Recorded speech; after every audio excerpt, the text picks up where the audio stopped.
अभी इंदौर में एक बड़ा सिस्टम है, आपने सुना होगा, डायरी वायरी जो चलती है। हाँ, तो डायरी सिस्टम क्या होता है सर वैसे? क्या देखिए, मतलब इसका नाम डायरी रख दिया है, उसको आप कह सकते हैं कि it's it's unorganised thing, very unorganised. ये ऐसा होता है, मैं मतलब आसान शब्दों में बताऊं कि मान लीजिए मैं एक बिल्डर हूँ, आप किसान हैं, मैंने आपसे एक ज़मीन ली, आपको सौदा किया, आपको टोकन दिया, किसान कुछ पैसे लेके मुझे रजिस्ट्री कर देता है। अच्छा, है ना।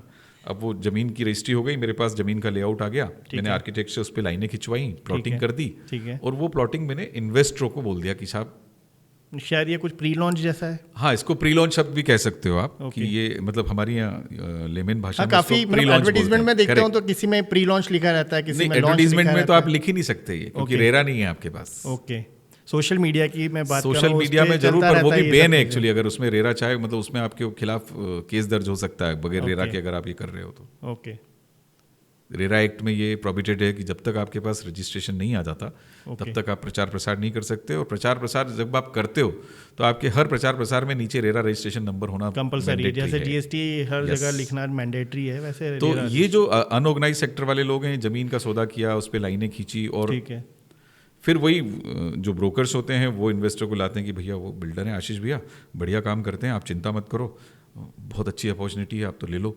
अब आपका तो कुछ गया नहीं, आपने जो 5-10% पैसे किसान को दिए, आपने माल बेच दिया, 20% की 5 किस्तें या 15% की 7 किस्तें, ऐसे करके वो पेमेंट सिस्टम बनता है।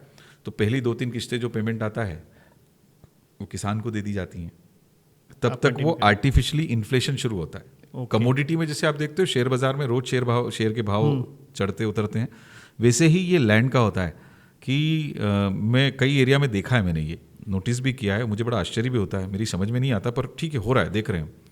तो वो रोज सुबह शाम के भाव खुलते हैं project wise, and there are some few brokers group जो आपस में ट्रेड करते हैं, फिर वो अपने इन्वेस्टरों को दिला देते हैं।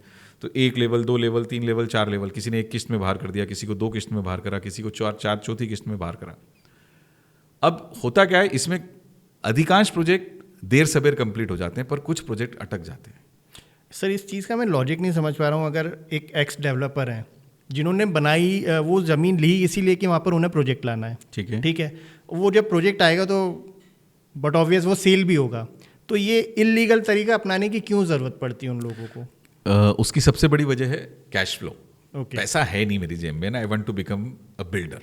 ओके, तो जैसे आप गोदरेज को देखोगे या इंदौर में जो अच्छे बिल्डर्स हैं, अपोलो को आप देख लें, अपोलो बहुत शांति से काम करते हैं, सारे अप्रूवल्स आ जाते हैं, रेरा रजिस्ट्रेशन होता है, उसके बाद दे स्टार्टेड सेल्स। और उनका एक काम करने का तरीका है।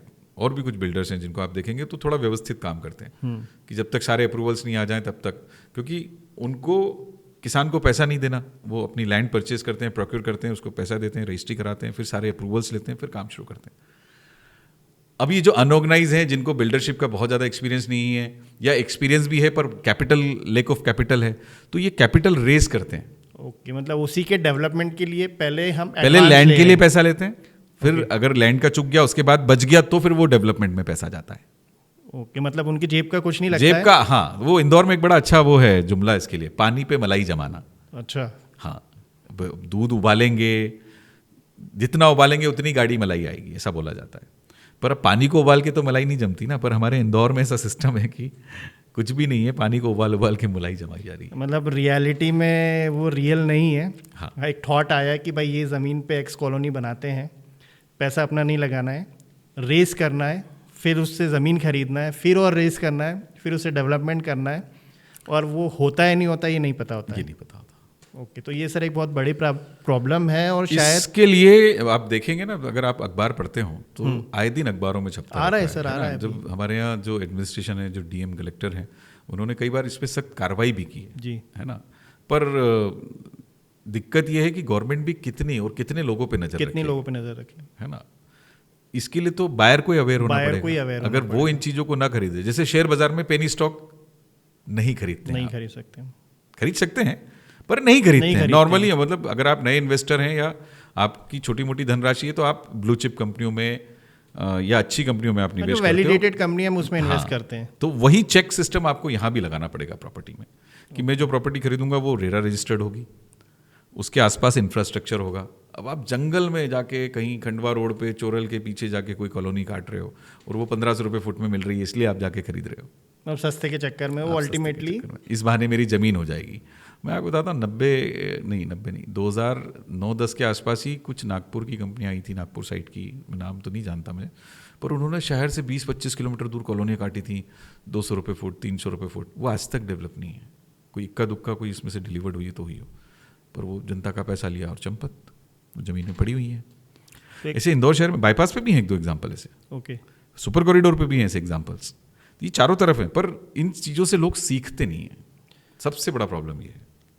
मतलब कह सकते सर इन्फॉर्म्ड वर्ल्ड में भी होके लोग या बायर अनइन्फॉर्म्ड है कि वो चेक नहीं कर रहे हैं कि ये रेरा रजिस्टर्ड है या अप्रूव्ड, सारी चीज़ें हो गई हैं, अप्रूवल्स आ गए। और वहीं अगर हम बोले कि कम्युनिटी, जो रियल्टर कम्युनिटी है, वो भी बताना पसंद नहीं करती है, क्योंकि वो बेसिकली सभी जगह अच्छे लोग हैं और ख़राब लोग, प्रॉफिट के लिए काम कर रहे हैं। सब अपने अपने, तो कुछ लालच में अंधे होकर काम करते हैं, कुछ ये सोच के काम करते हैं अपना काम बनता बाढ़ में जाए जनता, वो वाला हिसाब किताब भी है।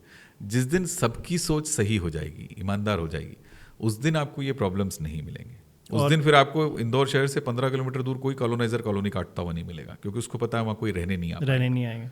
वो ज़मीन जरूर खरीद लेगा कि चलो 10 साल बाद जब इंदौर आगे बढ़ेगा तब वो एक हो सकता है, पर वो 15 साल आगे की कॉलोनी नहीं काटेगा।